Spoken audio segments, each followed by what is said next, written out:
শরতের জবার ব্যাপ্তি এবং গভীরতা এত বেশি যে নাটক টেলিফিল্মে করতে গেলে অনেক কিছু মিস হয়ে যাবে, কঠিন হবে কাজটা। তখন আমি সিদ্ধান্ত নিই আসলে যে শরতের জবার চলচ্চিত্রই হবে। এভাবে শরতের জবাকে আসলে চলচ্চিত্রে আনার যে ভাবনাটা সেটা। নির্মাণের কথা বলবো যে আমি as a matter of fact আমি আসলে দু একজনের সঙ্গে আগে কথা বলেছিলাম পরিচালনার জন্য শরতের জবার, কিন্তু আমার মনে হচ্ছিল যে কোনোভাবে আমার যে চিত্রনাট্য বা আমার যে মূল ভাবনা সেখান থেকে আমরা সরে যাচ্ছি। আসলে আমি যা দেখাতে চাই সেটা হচ্ছে না। আসলে গল্প আর সিনেমার পার্থক্যই এখানে যে গল্পের বইয়ে আমরা একটা লাইন বা একটা প্যারাগ্রাফ পড়লে নিদ্রা হয়তো যেটা দেখবে বা ভাববে, আমি হয়তো সেটা দেখবো না বা ভাববো না, আমাদের স্বাধীনতা আছে। কিন্তু ফিল্মের সীমাবদ্ধতা এখানেই বা মজাটা এখানেই যে ফিল্মে যেটা দেখানো হবে সেটাই আমরা সবাই দেখবো একসাথে। হয়তো ইনার মিনিংটা নিদ্রা একভাবে নেবে, আমি একভাবে নেব, এটা আমাদের স্বাধীনতা।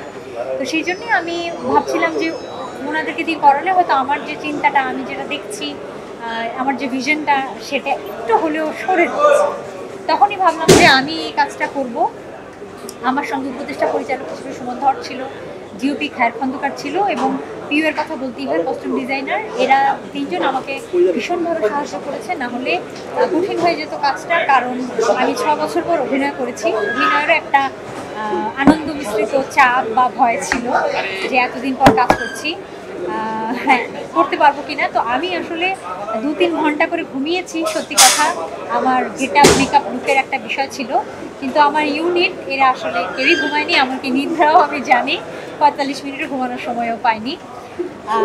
এই তো এইভাবেই। আর প্রযোজনা আমার অনেক দিনেরই ইচ্ছা ছিল আমি প্রযোজনা করব, বাট আমি যে একেবারে ফিল্মে চলে আসবো প্রযোজনা করতে এটা আমিও নিজেও জানতাম না। বাট যেহেতু আমার একটা শখের, স্বপ্নের এবং কষ্টের কাজ শরতের জবা, সে কারণে আমি প্রযোজনা করেছি আমার প্রোডাকশন হাউস পহরডাঙ্গা পিকচার্স থেকে। এবং আমরা শুটিংও করেছি পহরডাঙ্গা, এটা নড়াইলে আমার দাদা বাড়িতে। নিদ্রাও গেছে সেখানে, পুরো ইউনিটি ওখানে ছিল প্রায় 15 দিন।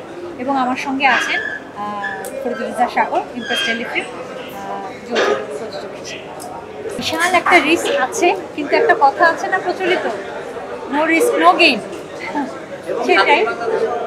হ্যাঁ হ্যাঁ সেটাই। তো আমি রিস্ক নিতে চেয়েছি। আমি কিন্তু সারা জীবনই, অনেকে আপনারা আমাকে ব্যক্তিগতভাবে চেনেন, অনেকে একদম নতুন যারা আমার সম্পর্কে জানেন না, আমি সারা জীবনই খুবই রিস্ক নেওয়া একজন সাহসী মানুষ। এটা আমার কাছের মানুষজন সবাই জানে। আমি সহজ রাস্তা কখনোই বেছে নিইনি, সহজ কাজ আমি কখনোই করিনি। তবে হ্যাঁ, আমার সঙ্গে আমার সৃষ্টিকর্তা সবসময় ছিল, আমার পরিবার ছিল। আমি কিছুটা ব্লেসড, আমি কিছুটা লাকি। আমি সবসময় খুব কম কাজ করেছি, কিন্তু কেমনভাবে যেন আমার কাজগুলো খুব আলোচনায় এসছে।